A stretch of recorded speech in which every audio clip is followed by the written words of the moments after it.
अस्सलामुअलैकुम। उम्मीद करती हूँ कि सब खैरियत से होंगे। मैं हूँ मिशी चौधरी और आप देख रहे हैं मेरा YouTube channel Cook and Eat. Allah पाक आप सबको खुश रखे, खुश रहें, आबाद रहें, हंसते मुस्कुराते रहें।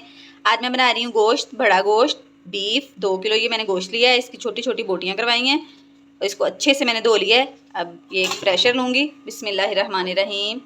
ये गोश्त इसमें डालेंगे और ये मसाला है। इसमें टमाटर, प्याज, लहसुन और सब्ज़ मिर्चें ये डाल देंगे। अदरक अभी नहीं डालेंगे, जब इसकी बुनाई करेंगे तब डालेंगे। इसमें डालूंगी मसाले, नमक 1½ टीस्पून। अब इसमें डालूंगी सुरख मिर्च 1 टीस्पून। अब इसमें डालूंगी हल्दी ½ टीस्पून और अब इसमें डालूंगी मैं पानी। बिस्मिल्लाहिर्रहमानिर्रहीम। पानी उतना डालेंगे जितना में हमने गोश्त जो है वो गलाना है, ज़्यादा पानी नहीं डालना। बस इसको मिक्स करूंगी और इसको कवर लगाऊंगी और इसको वेट देंगे 20 से 25 मिनट का। मिलते हूँ 20 से 25 मिनट के बाद।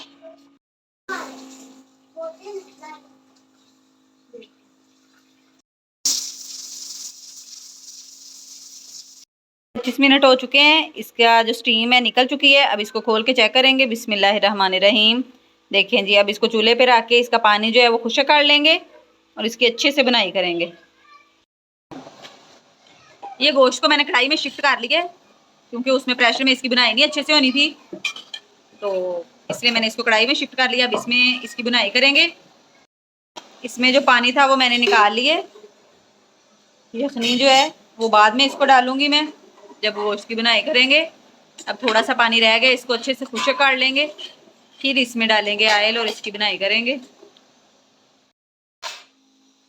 अब इसमें डालूंगी अदरक का पेस्ट और इसकी अब अच्छे से बुनाई करेंगे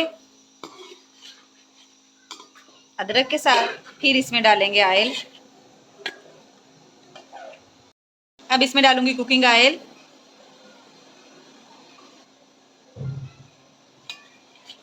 अब इसकी अच्छी सी बुनाई करेंगे।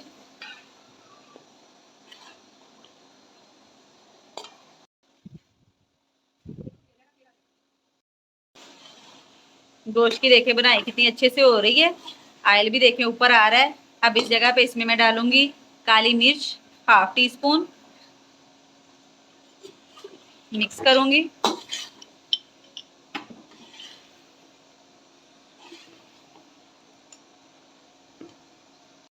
अब इसमें डालूंगी गरम मसाला ½ टीस्पून। अब अच्छे से बुनाई करेंगे गोश्त की।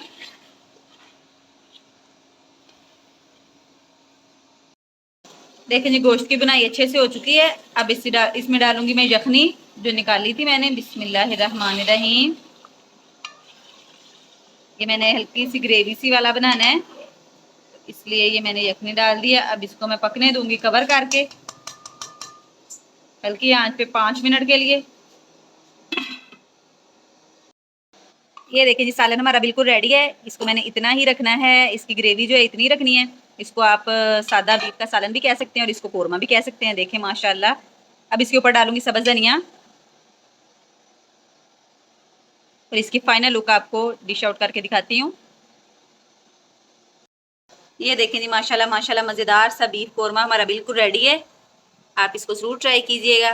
वीडियो अच्छी लगी तो वीडियो को लाइक कीजिएगा, शेयर कीजिएगा और प्यारा सा कमेंट कीजिएगा। ये आपकी तरफ से हमारे लिए तोहफा होता है। चैनल में जो नया चैनल को सब्सक्राइब करें, वीडियो को लाइक करें, बेल आइकन को प्रेस करना ना भूलिएगा ताकि नई आने वाली वीडियो आप तक जल्दी और आसानी से पहुंच सके। दुआओं में याद रखिएगा। मिलूंगी एक और नई वीडियो के साथ, तब तक के लिए दीजिए इजाज़त। अल्लाह हाफिज़।